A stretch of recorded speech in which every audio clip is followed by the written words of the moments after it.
In July, the Open Championship celebrates its 150th birthday. Last summer, 59-year-old Tom Watson sent his second shot at Turnberry's 18th hole, soaring straight towards the flag. Par 4 would make him the oldest champion in history, and for a few seconds, it seemed that the Open had produced its most romantic story yet. I did think the championship was mine. In the air, it was the most beautiful shot that I'd ever seen. Golf can be the most beautiful game, but it can be the most tragic. All in the same shot, and that's what happened in 2009. Fate decreed that Tom Watson would not win. But only one name is etched on the claret jug more times than his.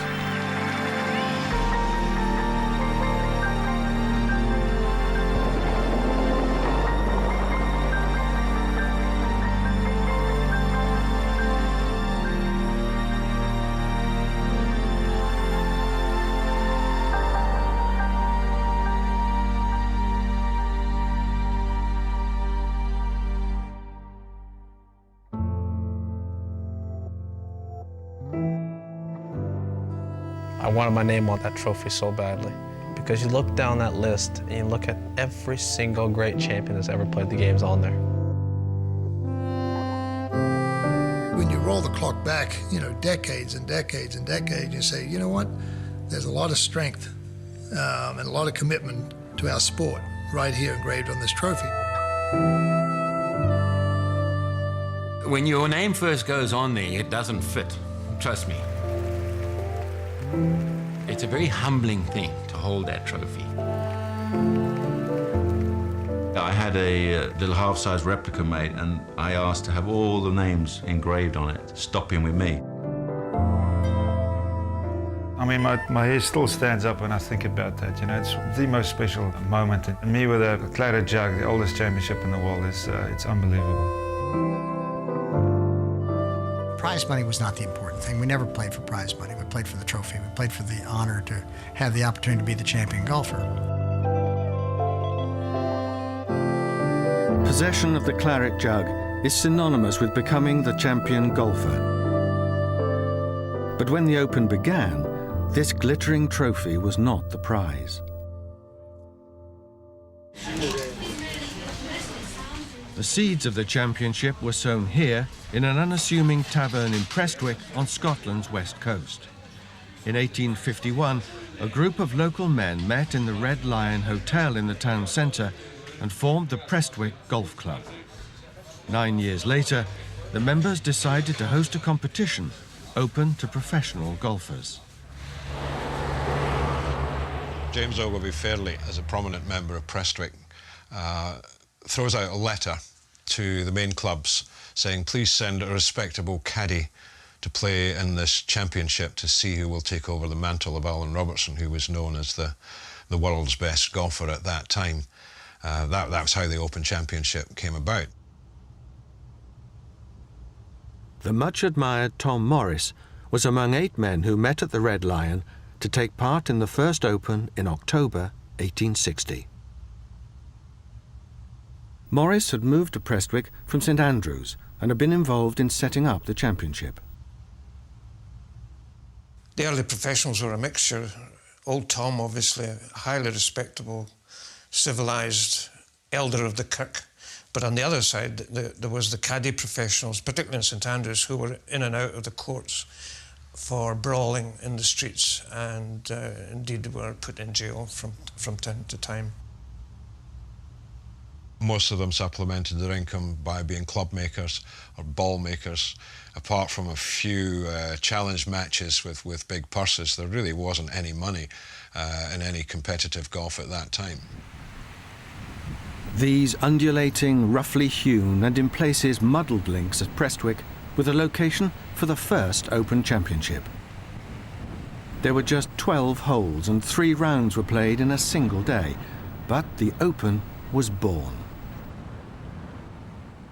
The honour of being the first champion golfer went to Willie Park from Musselburgh, who beat Tom Morris by 2 shots. He received neither prize money nor the claret jug. His reward was a Moroccan leather belt, which the members of Prestwick had purchased for the first prize. When Tom Morris became the first champion to receive prize money in 1864, he could have bought 150 golf balls with his winnings. In 2009, Tom Watson could have procured 150,000 with his runner-up prize. Television, gate receipts, the support of patrons and the sale of merchandise has led to the Open generating wealth unimaginable to the early competitors. The basics, of course, that hasn't changed. Everything around it has changed in that more people attend to have a look, there's more corporate interests, and generally it's a big extravaganza now, having started from a very small one.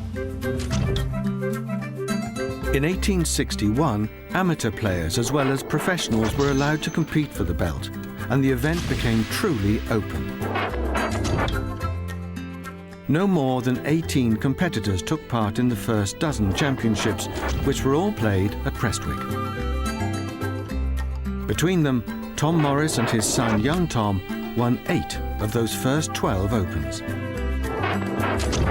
It was very vulnerable. There was very little prize money. There was very little interest, in fact, in that first 4 or 5 years. It really was the emergence of young Tom Morris as this kind of child prodigy, age 17, to come over and win 3 championships in a row, and suddenly the game was accelerating. Young Tom Morris was a phenomenon. He was playing golf at the age of 12, 14, beaten many of the men golf professionals, and when he came and won the British Open, it changed everything. He was a dynamic young man. He photographed very well. His picture appeared in newspapers. He was effectively the first superstar of the golfing era. He went on to retain it and win it for the 3rd year. And then, of course, the belt became his property, you see. So in 1871, there was nothing to play for. There wasn't a championship at all. Having kept the belt, young Tom became the first name inscribed on the claret jug following his victory in 1872.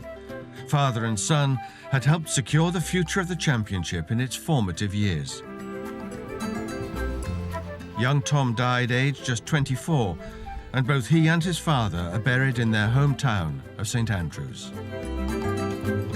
I remember going to the cathedral the last time I was there, putting my putter on top of their grave, saying, "Listen, would you bless this thing? I haven't made anything lately." And he didn't do it.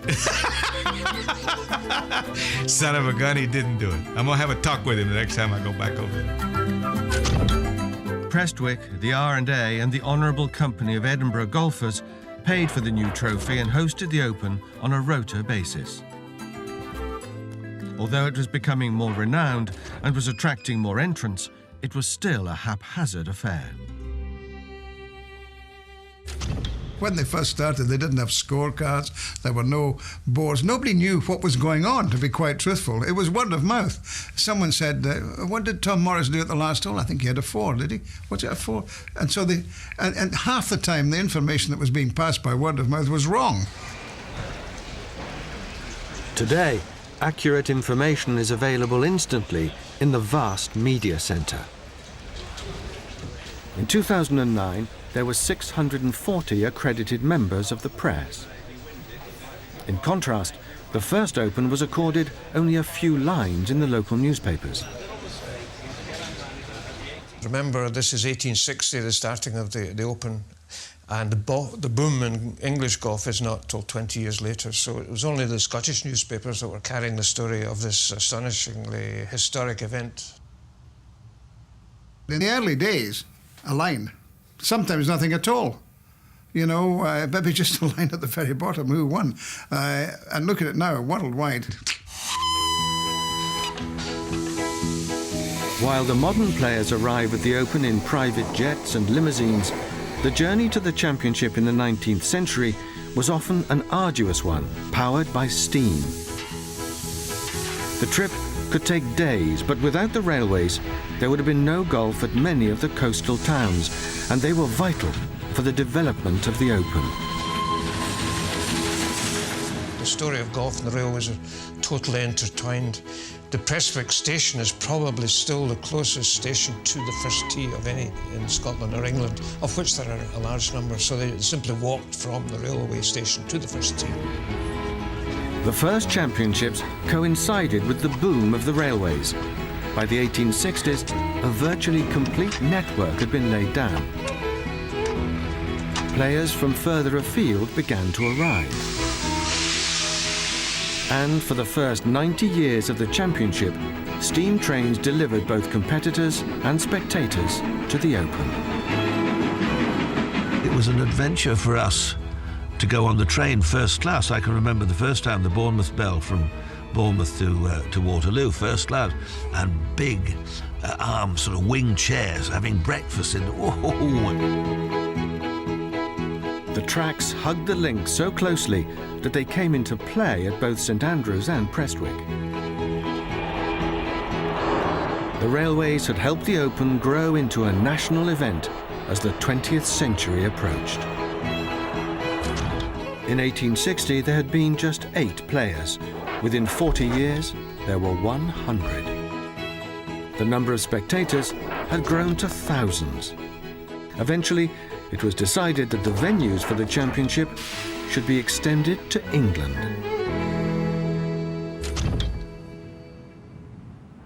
In 1892, the Open was held at Muirfield for the first time, and 2 years later, it left Scotland for the coast of Kent. Over time, the modern 9-course rota evolved. The championship may have changed, but it's always been played on land that links the coastline to seaside communities. The links courses and the unique challenges that they present remain the soul of the Open. I think when golf is in your blood, when you're supposed to play golf, you're supposed to love links golf, because that's where the game started. Any player who's good at golf loves it. Watch what the modern day players do and roll the clock back 50 years to see what the boys of the past did. There's not much difference. You know, the art of getting the ball on the ground, the art of understanding how to pitch the ball on the right knob or the right knoll or on the right downslope to get the ball to run up onto the green to get onto a ledge. I think that's the character of what golf is all about. Golf is never meant to be a fair game. It was always meant to be a test of physical skill and mental skill. And when you play a links golf course, you're truly tested mentally, because you'll get some bad bounces. You'll get some lies out there that you think are unfair, and it's testing you. And the Open is the only major played in a links golf course. J.H. Taylor won the first Open on English links in 1894. Taylor, Harry Vardon and James Braid dominated the Open for the next 2 decades. You could caricature them by Vardon being the strong, silent one, Braid being a kind of swashbuckling character, and Taylor being eloquent. They became known as the Great Triumvirate, and between them won 16 championships between 1894 and 1914. I think the most skillful players the game has ever produced were those who were at the top of the tree from 1905 to 1925, 1930. Because if you look at the equipment they had, they were ridiculous.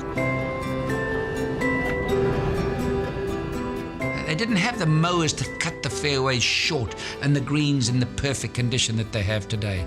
And a ball that was so inferior, and wooden heads and a heavy-weighted club. I mean, really, when you think of the golf that the people played in the past, it's remarkable. Born in Jersey, Harry Vardon came from a modest background. Like Braid and Taylor, he played in many exhibition matches. By the end of 1914, he'd won 52 golf tournaments, including one run of 6 in a row. Well, Vardon is the big signal that English golf had arrived. He just didn't lose. There was a tragic tour of Scotland in which he took on 7 or 8 celebrated professionals on their own courses in Scotland and never lost once. Harry Vardon has won the Open more times than any other man. He also won the US Open and was dubbed the icon of golfing. He insisted that you played your best golf if you wore a jacket, because that kept the shoulders firm, and you played your best golf too if you held your trousers up with braces and not a belt. How that helped, I have no idea. At the Open in 1902, the winner used the revolutionary Haskell golf ball. Like its predecessor, the Gutty, the Haskell was mass-produced, but its superior performance made it more attractive to club golfers. But after Vardon won his 6th and final Open in 1914, the factories were making bullets, not balls, and war led to the suspension of the Open. However, the triumvirate and the rubber ball had made both golf and the Open more popular. Punch magazine actually printed a number of articles plus cartoons of golfers having to hide their golf clubs underneath their rain jackets as they travelled through the capital in case anybody thought, why are you not in the war? When hostilities ceased, the USA emerged as the world's richest and most powerful nation. This was the time of prosperity, prohibition, and jazz. It was also the age when the great ocean liners competed for the fastest Atlantic crossing. These huge ships brought American golfers to British shores. They included the amateur Bobby Jones, who first made the voyage in 1921. 5 years later, his elimination from the Amateur Championship led Jones to play at the Open at Lytham and St Anne's. He played a celebrated shot at the 17th hole on his way to beating Al Watrous for his first victory at the Open.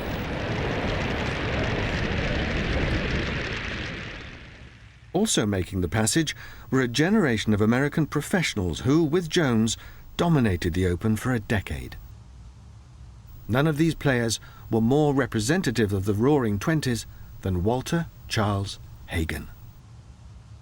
The journey from America to Britain was by the liner, and the liner's passengers were always of great interest to the newspapers. So the arrival of Hagen, and indeed the journey of Hagen and his colleagues, was always newsworthy, and they would be seen driving golf balls into the sea extravagantly on the way, typical Hagen.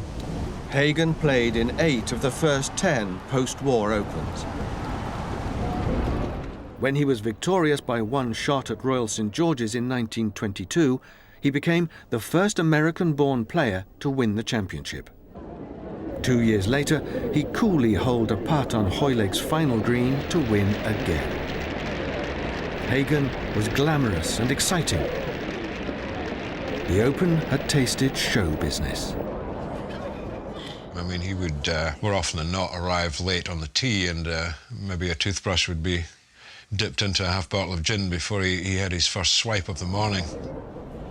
Hagen won twice more in the 20s. By the end of the decade, the first prize had risen to £75. Hagen is reputed to have given the money to his caddy. Americans won the Open 12 times in 13 years. One of them was Gene Sarazen from New York. By the time he lifted the trophy in 1932, the significance of winning the Claret Jug was long established. I only hope that I will be as worthy champion as these names are. Good man. And next year I'll be back here to do my best. Another American-based victor in this era was Jim Barnes, who won in 1925. The Open had returned to its original home, Prestwick, and large crowds spilled onto the links from the railway station. MacDonald Smith from Carnoustie looked the likely winner, but he was distracted by the chaos in the galleries, and he lost out to Barnes. The Open had outgrown its birthplace. Crowds ran amok at the last Open we had here, and It was then decided, really, quite rightly so, that it was getting too big a tournament for us. The following year, the Open moved to the Lancashire seaside. Close to the holiday destination of Blackpool, Lytham and St Anne's had an excellent links and plentiful accommodation. Old-fashioned British resorts and their guest houses have traditionally provided lodgings for overseas players at their first Open. I checked into my room and I had a bed and a little dresser over in the corner, no TV set, a tub, and you know, a spigot with water, and that was it. I mean, I'm like, okay. So basically I just stared at the walls for about 7.5 days thinking, this isn't exactly what I had planned out. We paid, I think in those days, was about £3 a night. And this lady who looked after us there, we'd go out for dinner in the evenings and we'd come back and she'd wheel out the cake trolley with tea. And she'd been baking all day. You know, there were 10 cakes on there that she'd baked. And so, you know, every night you went to bed just absolutely full. In the first day I was there, I got up at noon and I didn't recall the traffic going the other way. And I stepped off the curb because I looked left to see if a car was coming, and a taxi cab almost ran over me from the right.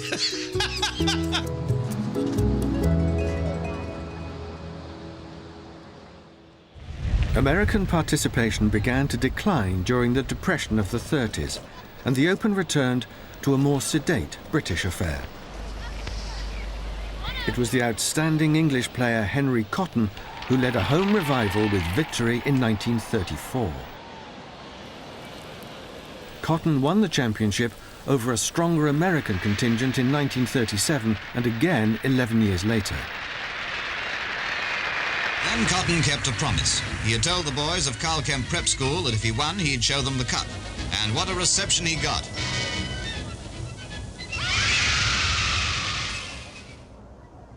Newsreel film cameras had been seen at the Open for 20 years by the time Cotton won his titles. But the footage of his victories would appear in cinemas days after the event. Those seeking more immediate coverage tuned in their wireless sets. Radio in Britain had flourished after the First World War. It was enormous. The effect of it was terrific. Everybody that could use a screwdriver or a soldering iron or had even basic knowledge of radio, even whether it was valve set or crystal set, was coming home at night and trying to make wireless sets. Radio was the buzzword. The only match I've ever seen at all comparable to this was between Bobby Jones and Al Watrous. At the very first hole, Reggie Whitcomb went mad and took 4 putts, and then we had some very exciting moments. We'd sit round in a semicircle and we'd switch the set on and we'd give it all our concentration. And there was a ritual. You didn't turn your radio off in mid-sentence. You let it finish the sentence, otherwise considered very rude to the radio. Then Adams, from a nasty sort of place, put his second in a bunker. Whitcomb played safe, and from there he played the real championship-winning shot. The description of Reg Whitcomb's win in 1938 was the penultimate broadcast from the Open before war broke out again. By the late 1930s, many aspects of today's championship were identifiable. There were good crowds, modest press and exhibition tents, and the public arrived in motor cars as well as by train. Parking was now required. From the years when a handful of professionals played on Prestwick's 12 untidy holes, the Open had evolved into a significant, if very British, sporting event. When you think what's happened to the Open, you would never have thought in the 1860s through to the 1890s that the event would become the world's biggest and oldest and most prestigious competition. In 2009, Tom Watson just failed to equal Harry Vardon's 6 Open wins or supersede Tom Morris as the oldest champion. Stuart Sink was the name added to golf's most prized trophy. Both he and Watson had added another chapter to the Open story. It's the longest running tournament. It's had a tremendous history as far as the players who have won it, who have lost it are concerned. It stands out. It stands out from all the major championships, in my opinion.